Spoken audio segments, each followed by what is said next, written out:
তোমাকে এক গিলাস পানি দিলাম আমি, তুমি আমাকে বলবে জাযাকাল্লাহ খায়ের, আল্লাহ আপনাকে উত্তম প্রতিদান দেবে, তো তুমি থ্যাংক ইউ বললে কেন?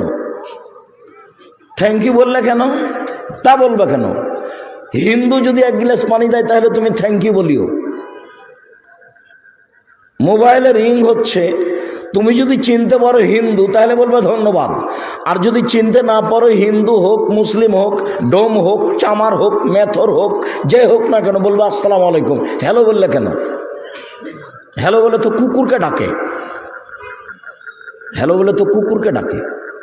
তোমার প্যান্টটা টাকনোর নিচে কেন? তোমার প্যান্টটা টাকনোর নিচে কেন? ওটা তোমার মা না, ওটা তোমার খালা। এই তোমার বোনের এখন কপালে টিপ আছে, টিপ দেওয়া আছে তোমার বোন। তোমার বোন এখন স্কিন পায়জামা পরে আছে, যার মানে অঙ্গ প্রত্যঙ্গ সব বোঝা যায়, লজ্জা স্থানও বোঝা যায়। এই স্কিন পায়জামা পরে আছে তোমার বোন, তোমার মা এখানে বসে আছে, এখানে বসে আছে। এটাই হলো ইহুদি হয়ে যাওয়া, এটাই হলো খ্রিস্টান হয়ে যাওয়া। আমার উম্মত ইহুদি খ্রিস্টানদের সাথে নিয়ম নীতি কৃষ্টি কালচারে মিশে যাবে।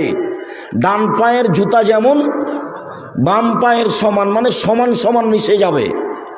ডান হাতের বিঘত যেমন বাম বিঘতের সমান। নিচে নামতে নামতে বলছেন, ওরা যদি মায়ের সাথে জেনা করে থাকে তো আমার মতো মায়ের সাথে জেনা করে। ভাই ছেলে, খেলোয়াড় তো ব্রাজিলের, ও 47 নাম্বার 10 নাম্বার। তোমার গেঞ্জিটা যে গায়ে দিয়ে আছে ওটাতে 10 লেখা আছে কেন? ওটা তুমি গায়ে দিলে কেন? ওটা পেশাব করে দাও, ওটা পেশাব করে দাও। ওকে গায়ে থেকে খুলে দিয়ে পেশাব করে দে, বলবা যে তোর নীতিকে আমি ঘৃণা করি, এই যে পেশাব করে দিলাম। আর তুমি যদি আমাকে দাও তোমার গেঞ্জিটা, আমি টয়লেট পেপার হিসাবে ব্যবহার করব না, ওটাকে আমি ঘৃণা করি, ওটাকে দুধ থেকে থুদি। আমি আব্দুর রাজ্জাক বিন ইউসুফ, তোমার জানা না থাকলে আবার জেনে নাও। আমি দীর্ঘ 34 বছরে কোনোদিন অপ্রয়োজনীয় কথা বলিনি, 34 বছরে। যদি না জানা থাকে আবার জেনে নাও। আমি আব্দুর রাজ্জাক বিন ইউসুফ, আমার বাপের নাম ইউসুফ আর আমার নাম আব্দুর রাজ্জাক। আমি হাজার হাজার হাদিস শোনাতে পারি, ঘন্টার ঘন্টা, আলহামদুলিল্লাহ। আমার জীবনে কোনোদিন মাঝহাবি কথা বলা লাগে না, মাঝহাবকে নিয়ে। আমার জীবনে কোনোদিন দলকে নিয়ে কথা বলা লাগে না। সম্মানিত দিনী ভাই বোন, আপনাকে আমি বলে খাটো করতে চাইনি। চরিত্র কৃষ্টি কালচার হারিয়ে দিয়ে তাহাজ্জুদ পড়ে জান্নাত পাওয়া যাবে না। হিন্দু মেয়েকে বিবাহ করার 10টি পদ্ধতি আছে, তার একটা পদ্ধতি হলো রাক্ষসী বিবাহ। মেয়ের বাপ বিবাহ দিবে না। কিভাবে বিবাহ করবেন? কপালে টিপ দিতে পারলে বিবাহ হয়ে গেছে। তাহলে কপালে টিপ দেওয়া প্রথা কাদের? হিন্দুদের। কিভাবে এসেছে?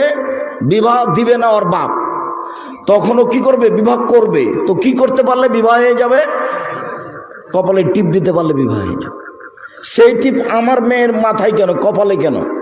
এখন বসে আছে তোমার বোন কপালে টিপ দিয়ে, এখন বসে আছে। ওটা তোমার মা না, ওটা তোমার খালা। আমি বলছি ওটা তোমার খালা, ওটা তোমার সৎ মা। এই মা তোমাকে কবর দিতে এসেছে, তোমার বাপের সংসারকে কবর দিতে এসেছে।